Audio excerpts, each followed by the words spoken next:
Bismillahirrahmanirrahim. Assalamualaikum warahmatullahi wabarakatuh. Selamat siang, salam sejahtera untuk kita semua. Oke, bertemu lagi dengan saya, Siska Elasta Putri.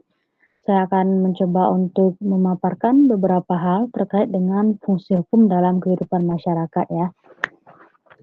Oke, nah ini dia. Jadi, topik yang akan saya paparkan kali ini adalah terkait dengan fungsi hukum dalam kehidupan masyarakat. Nah, di dalam slide saya ini, saya telah membuat atau menuliskan empat fungsi hukum ya. Pertama, hukum itu berfungsi sebagai sarana rekayasa sosial. Yang kedua, hukum itu berfungsi sebagai sarana atau alat kontrol sosial atau pengendalian sosial. Yang ketiga, hukum itu berfungsi sebagai sarana pengintegrasian. Dan yang keempat, hukum itu berfungsi sebagai sarana pembaharuan dan pembangunan. Jadi saya telah membuatkan 4 fungsi hukum dalam kehidupan masyarakat. Nah sebenarnya kalau fungsi hukum itu sendiri itu ada banyak ya, ada banyak tergantung dari pakarnya gitu. Kalau yang saya tuliskan dalam slide saya ini merujuk kepada bukunya Dr. Amran Suadi ya, yang menyampaikan di dalam bukunya bahwa ada 4 fungsi hukum, yaitu sebagai sarana rekayasa sosial, sebagai alat kontrol sosial, sebagai sarana pengintegrasian, dan yang terakhir sebagai sarana pembaharuan dan pembangunan. Oke, mari kita lihat satu persatu apa maksudnya. Nah, hukum sebagai sarana rekayasa sosial ini atau biasa disebut sebagai law as tool of social engineering ya. Pakarnya yaitu atau ahlinya adalah Roskilde gitu ya. Jadi kalau si Roskilde ini dia mengatakan bahwa hukum itu adalah alat untuk mengubah masyarakat gitu ya.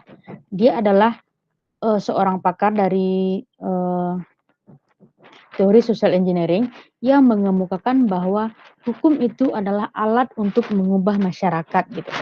Jadi menurutnya hukum itu berada di depan karena hukum dapat mempengaruhi pola kehidupan masyarakat. Jadi menurut si Roskilde ini hukum itu dia dapat mempengaruhi pola-pola kehidupan masyarakat ya. Jadi sesuatu yang diatur oleh hukum bukan untuk bertujuan menciptakan sesuatu yang baru menurutnya, akan tetapi untuk mendorong perubahan yang seharusnya dilakukan oleh masyarakat. Nah, dari beberapa paparan ini kita dapat menarik sebuah benang merah gitu ya, bahwa si Roskilde ini mengatakan bahwa hukum itu adalah alat untuk mengubah masyarakat gitu, alat untuk melakukan perubahan yang ada di dalam masyarakat. Nah, gitu ya. Nah, ini dia ya. Jadi apa kira-kira maksud dari rekayasa sosial tadi ya? Nah, maksud dari rekayasa sosial adalah sebuah upaya intervensi terencana ya. Jadi sebuah upaya intervensi terencana dalam mempengaruhi sikap, perilaku untuk mencapai perubahan sosial. Jadi ada intervensi yang dilakukan oleh seseorang atau sekelompok orang untuk mempengaruhi sikap dan perilaku masyarakat sehingga nanti mendorong terjadinya perubahan sosial. Nah, itu maksudnya ya. Jadi menurutnya hukum itu dia tidak hanya digunakan untuk mengukuhkan pola-pola kebiasaan yang ada di dalam masyarakat saja, akan tetapi juga untuk mengarahkan pada tujuan yang ingin dikehendaki gitu ya. Atau menghapuskan kebiasaan-kebiasaan lama yang sudah tidak sesuai lagi dengan nilai-nilai dan norma-norma yang baru ya, atau menciptakan pola-pola perilaku baru dan sebagainya. Nah, jadi intinya hukum sebagai sarana rekayasa sosial itu adalah hukum itu berfungsi untuk menciptakan perubahan yang ada di dalam masyarakat. Baik nanti dipilih atau ditunjuk seseorang atau sekelompok orang yang mengintervensi masyarakat sehingga mendorong terjadinya perubahan atau dibuat sebuah peraturan atau perundang-undangan baru yang dapat mempengaruhi masyarakat untuk melakukan sebuah perubahan sosial. Nah, saya kasih contoh ya, saya kasih contoh nih. Nah, apa contohnya? Contoh hukum sebagai alat rekayasa sosial ini. Nah, contohnya adalah pemerintah itu dalam Undang-Undang Nomor 10 Tahun 1992 ya telah mengeluarkan sebuah kebijakan untuk apa namanya itu menekan angka kelahiran dan mengendalikan jumlah penduduk di Indonesia gitu ya. Maka dibuatlah sebuah program yang disebut dengan program keluarga berencana atau KB. Nah, fungsi dari program KB ini adalah untuk menekan angka pertumbuhan penduduk masyarakat. Kenapa ditekan? Karena pada waktu itu laju atau pertumbuhan apa namanya laju kelahiran itu sangat tinggi gitu. Karena tinggi pertumbuhan penduduk yang tinggi itu, maka menyebabkan berbagai fenomena-fenomena yang ada dalam masyarakat.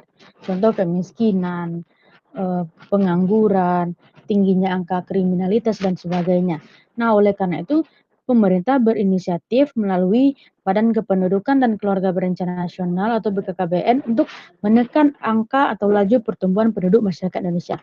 Nah, tujuannya apa? Tujuannya adalah untuk menciptakan kemajuan, untuk menciptakan kestabilan ekonomi dan kesejahteraan sosial masyarakat gitu.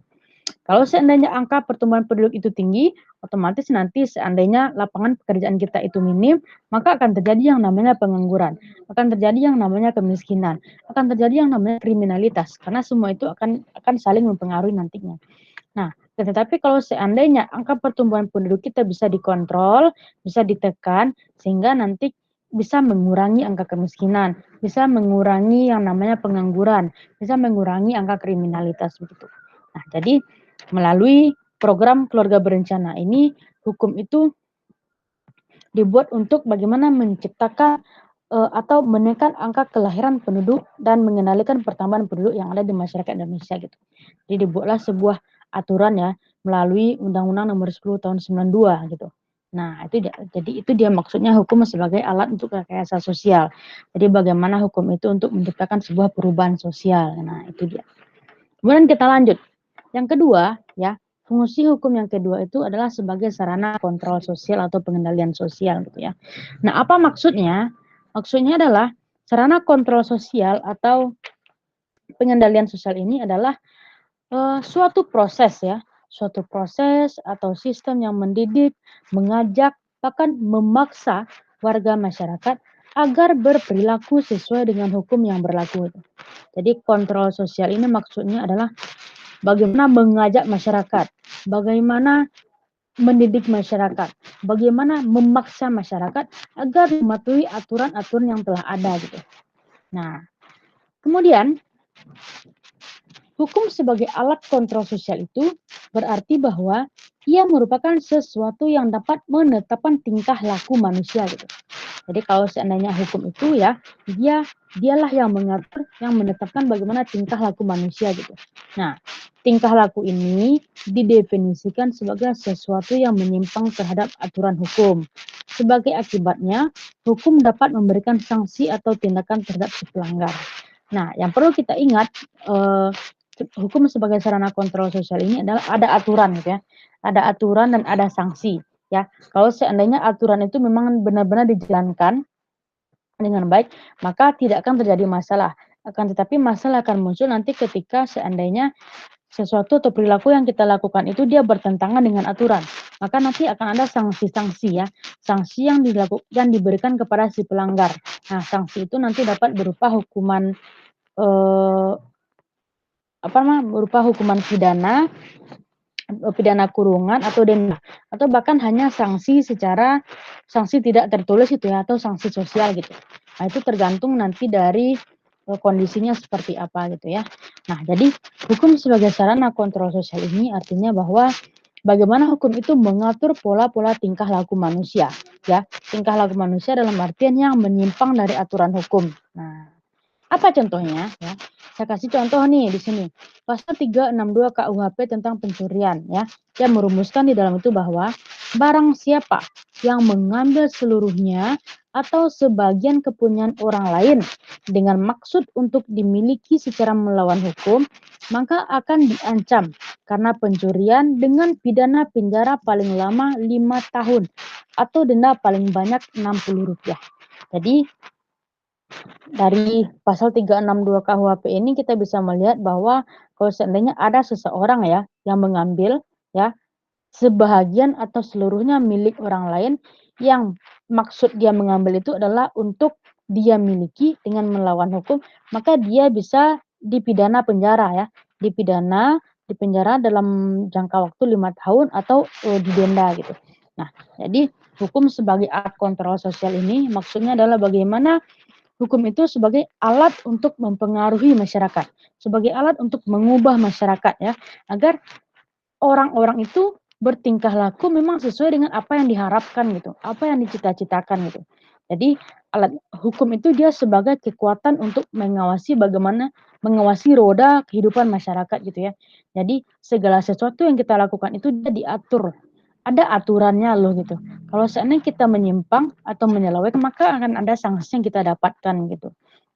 Nah, jadi maksud sederhananya itu adalah bagaimana, hukum itu dia menetapkan tingkah laku manusia, karena di dalamnya itu terdapat sanksi-sanksi apabila terjadi pelanggaran gitu. Nah, kemudian itu yang, kedua ya, itu yang kedua tadi, oh ini ada sambungan ternyata.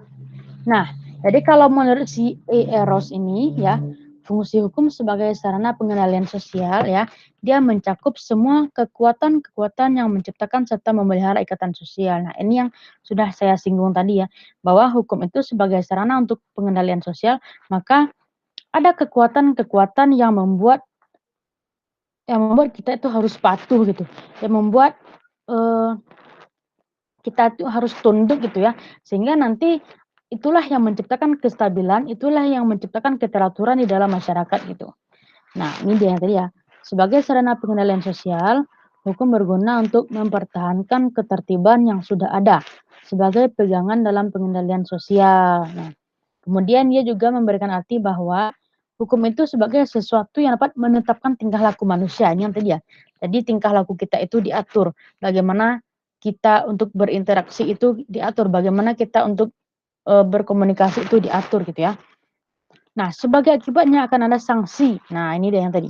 Jadi kalau seandainya kita melakukan perbuatan yang melanggar atau menyimpang dari yang seharusnya, maka akan ada sanksi yang kita dapatkan. Nah, sanksinya itu nanti tergantung dari situasi dan kondisi ya. Kalau seandainya ada sanksi nanti yang bersifat, sanksi pidana atau kurungan, atau kita mendapatkan sanksinya berupa sanksi sosial saja, berupa, gunjingan, cemoohan, dan sebagainya, gitu. Nah, itu dia yang kedua. Jadi yang pertama tadi adalah hukum sebagai sarana rekayasa sosial, yang kedua adalah hukum sebagai sarana untuk alat untuk kontrol sosial atau pengendalian sosial, yang ketiga adalah hukum sebagai sarana pengintegrasian. Nah, ini dia, yang selanjutnya adalah hukum sebagai sarana pengintegrasian. Oh, ini juga ada contohnya ya, contoh hukum sebagai alat kontrol sosial nih. Saya juga berikan contoh ini yaitu Undang-Undang 18 tahun 2008 tentang pengelolaan sampah ya. Jadi, sampah ini dia adalah sebuah masalah besar ya, masalah besar dalam pencemaran lingkungan ya, oleh karena itu maka harus ditangani dengan baik gitu. Nah, dibuatnya Undang-Undang Nomor 18 Tahun 2008 ini adalah salah satu bentuk yang bertujuan untuk bagaimana meningkatkan kesehatan masyarakat ya. Jadi Undang-Undang Nomor 18 Tahun 2008 ini dibuat untuk meningkatkan kesejahteraan masyarakat, kesehatan masyarakat. Nah, oleh karena itu ya, pokok kebijakan dalam undang-undang ini dia mengatur bagaimana caranya menyelenggarakan pengelolaan sampah secara terpadu dan komprehensif gitu. Pemenuhan hak dan kewajiban masyarakat, serta tugas dan wewenang pemerintah daerah untuk melaksanakan pelayanan publik gitu ya, dalam artian pengelolaan sampah tadi. Nah, tentu saja apabila ada orang atau institusi yang melanggar undang-undang ini, maka akan mendapatkan sanksi, baik sanksi pidana kurungan ataupun denda. Jadi, fungsi hukum di sini adalah untuk mengontrol perilaku masyarakat dalam membuang sampah. Nah, dengan diterbitkannya Undang-Undang Nomor 18 Tahun 2008 ini, artinya setiap orang nanti kalau seandainya ada yang membuang sampah tidak pada tempatnya, tidak mengikuti apa yang tercantum dalam undang-undang ini, maka nanti akan ada sanksi-sanksi yang diberikan kepada orang tersebut. Baik itu dia berupa individu ataupun nanti berupa instansi atau institusi tertentu gitu ya. Nah, ini dia. Jadi fungsi hukum itu adalah untuk mengontrol ya, mengontrol perilaku masyarakat. Contoh sederhana nih di kampus ya. Di kampus kalau di Fakultas Syariah itu ya, di gedung M itu, kalau seandainya mahasiswa mau naik ke atau melakukan apa namanya tuh, pelayanan-pelayanan administrasi gitu ya, ingin dilayani administrasi, mengurus surat-surat dan sebagainya itu, maka di setiap jenjang itu sudah ada ditempel sebuah pengumuman bahwa mahasiswa yang ingin melakukan pelayanan akademik maka dilarang, satu misalnya, dilarang memakai celana jeans ya, karena kita adalah fakultas syariah. Yang kedua dilarang memakai kaos oblong, harus memakai kemeja. Yang ketiga dilarang berambut panjang atau gondrong. Yang keempat itu dilarang memakai sendal, ya. Kemudian yang kelima ada harus sopan dalam berbicara dan sebagainya. Itu ada aturannya ya. Nah, itu adalah salah satu bentuk bagaimana Fakultas Syariah itu mengontrol eh, cara cara berpakaian mahasiswa kalau seandainya ingin dilayani dilayani dalam urusan akademik di kampus gitu ya. Nah, apa sanksinya kalau seandainya ada yang melanggar? Nah, kalau seandainya mahasiswa tidak mematuhi aturan tadi itu, maka mahasiswa itu tidak akan dilayani ya, tidak akan dilayani, disuruh pulang dulu, coba diganti dulu pakaiannya, dipenuhi bagaimana tata cara aturannya, baru nanti kembali lagi dan akan kami layani gitu. Nah, begitu juga ketika COVID-19 ini melanda Indonesia ya, maka muncul lagi sebuah aturan baru. Aturannya apa? Wajib menerapkan protokol kesehatan dengan 3M, misalnya kan, memakai masker, menjaga jarak, dan mencuci tangan. Maka di sebelah dari aturan tadi itu juga sudah ditempel aturan baru gitu.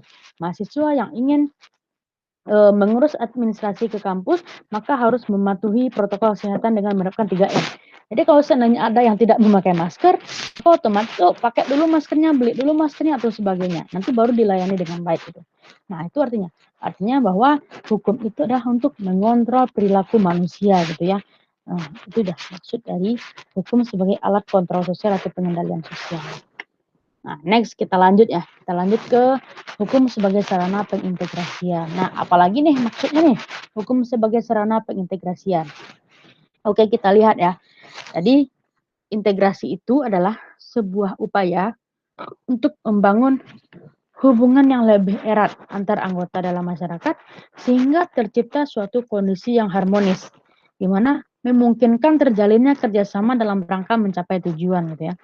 Jadi, integrasi ini maksudnya bagaimana upaya-upaya untuk membangun hubungan yang lebih erat antara satu anggota masyarakat dengan anggota masyarakat yang lainnya gitu.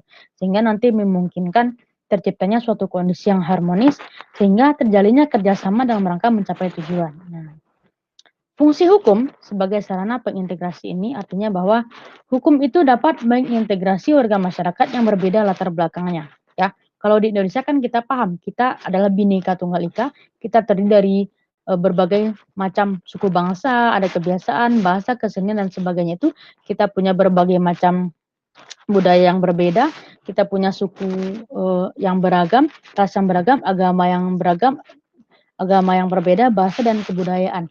Nah, semua hal itu kalau seandainya tidak ada hukum yang mengaturnya, maka bisa saja nanti akan terjadi konflik ya.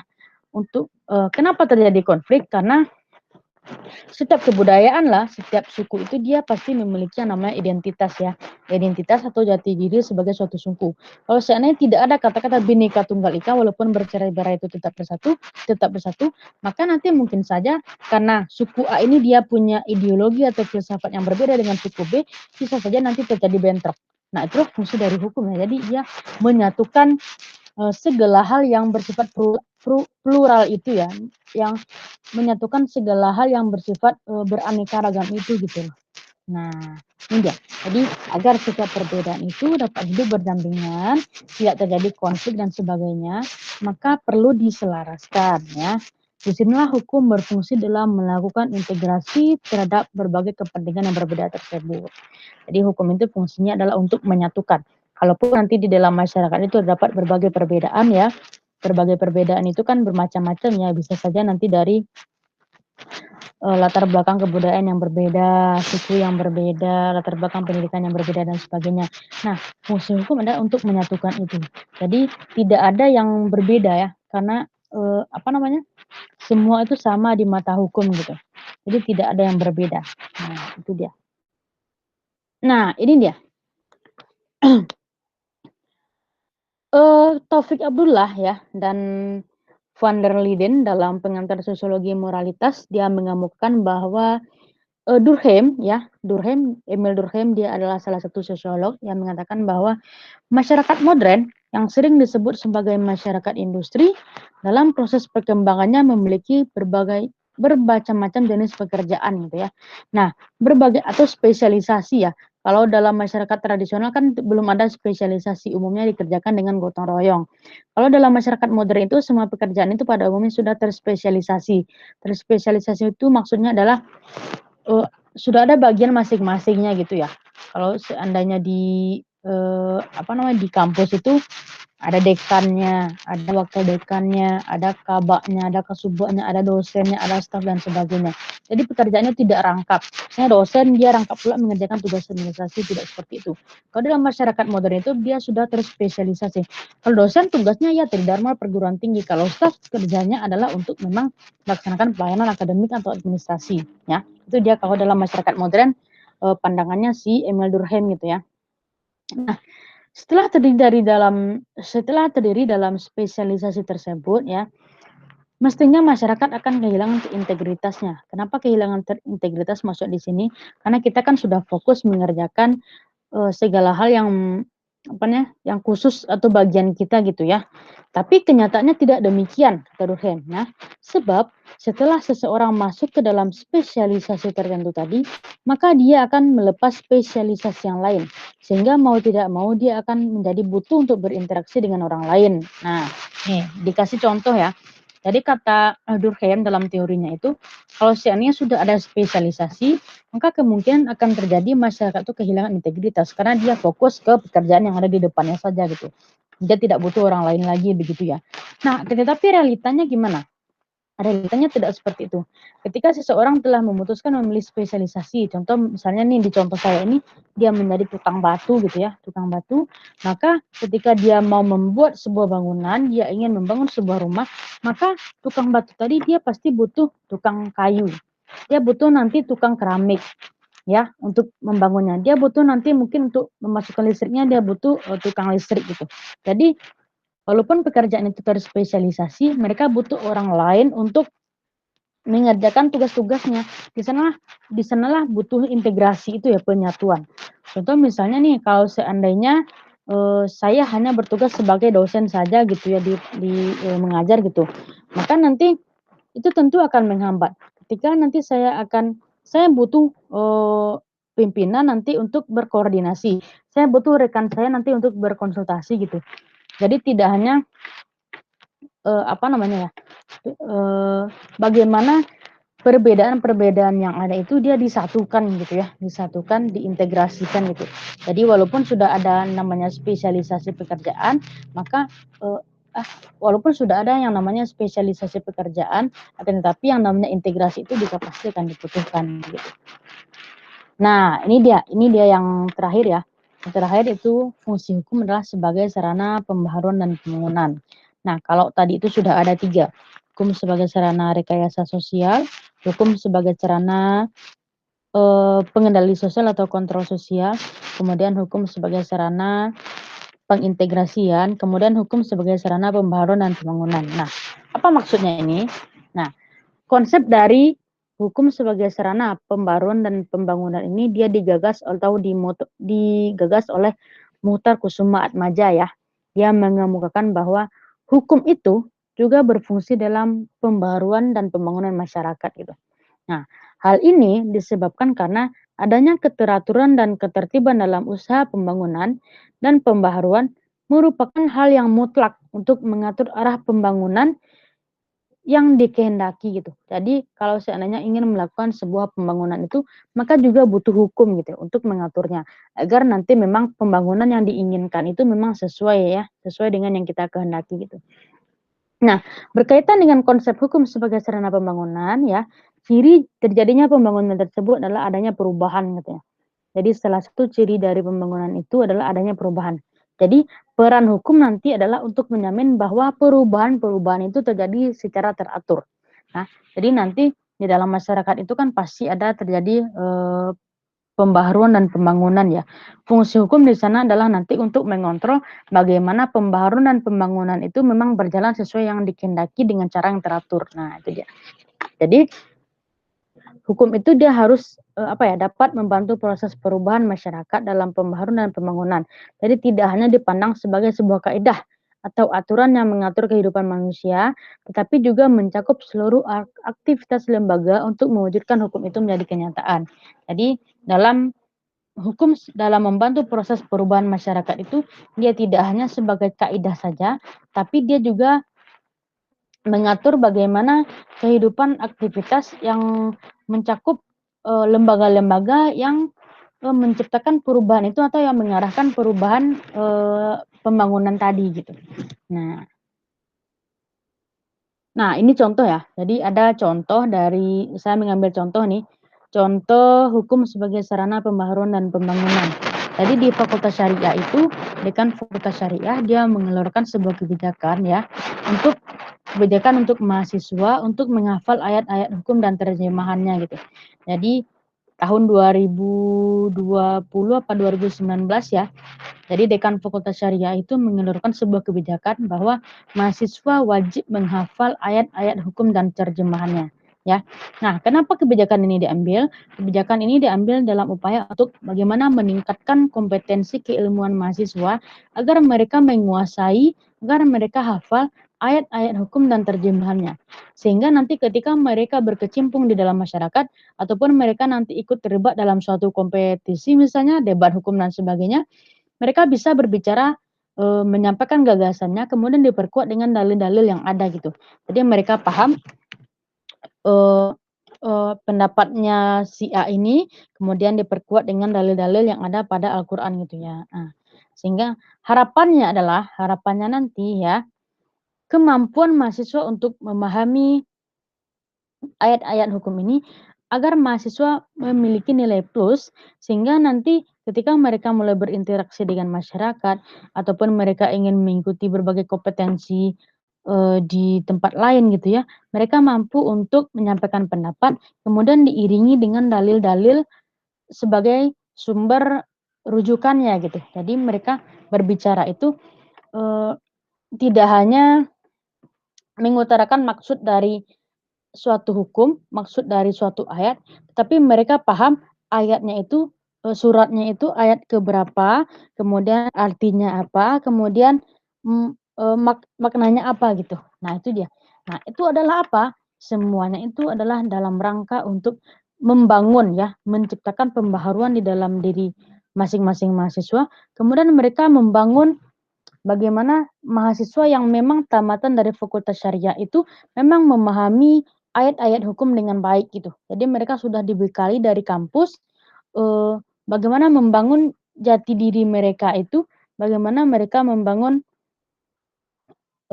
apa namanya, kepribadian mereka itu, dengan baik gitu ya. Nah itu dia salah satu contoh dari hukum sebagai sarana pembaharuan dan pembangunan. Nah, oke, itu dia materi atau topik, saya kali ini. Mungkin ini tidak begitu maksimal ya, karena tadi sepertinya saya memvideokan ini agak tergesa-gesa, karena, ada alasan dan sebagainya. Semoga apa yang telah saya paparkan tadi memberikan manfaat bagi kita semua, terutama bagi diri saya pribadi, kemudian bagi mahasiswa dan orang lain yang memang sedang belajar fungsi hukum dalam kehidupan masyarakat ya. Semoga saja apa yang telah saya sampaikan bermanfaat bagi kita semua. Sekian dulu, paparan materi saya kali ini, kita bertemu lagi di video berikutnya ya. Assalamualaikum warahmatullahi wabarakatuh.